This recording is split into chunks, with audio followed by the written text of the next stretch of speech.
Artificial intelligence తమ కార్యకలాపాల్ని మరింత పెంచుకుంటామని చెప్పిన Cognizant CEO yes Ravikumar entry level ఉద్యోగులకు ఇది ఉపయోగపడుతుందని, దీంతో వీలైనంత మంది కొత్త ఇంజనీర్లను క్లయింట్ ప్రాజెక్టులో భాగస్వామ్యం చేసుకుంటామని చెప్పుకొచ్చారు.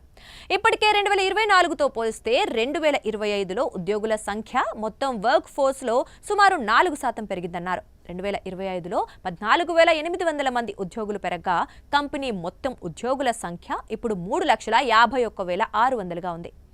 ఇతర దిగ్గజ టెక్ కంపెనీలు పెద్ద సంఖ్యలో ఉద్యోగుల్ని తొలగిస్తోన్న సంగతి తెలిసిందే.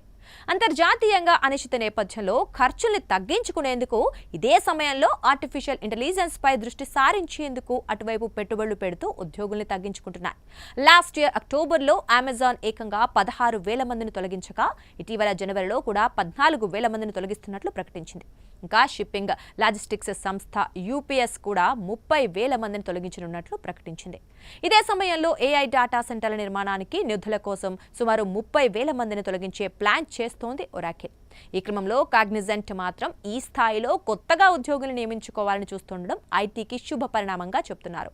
మరోవైపు కాగ్నిజెంట్ జనవరి డిసెంబర్ ఫైనాన్షియల్ ఇయర్ను ఫాలో అవుతుంది. ఇప్పుడు అక్టోబర్ డిసెంబర్ క్వార్టర్కు సంబంధించి Q4 రిజల్ట్స్ అనౌన్స్ చేసింది. నికర లాభం ఏకంగా 18% పైగా పెరిగి 5,830 కోట్లుగా ఉంది. ఆదాయం చూస్తే దాదాపు 5% పెరిగి 48,000 కోట్లకు చేరుకుంది.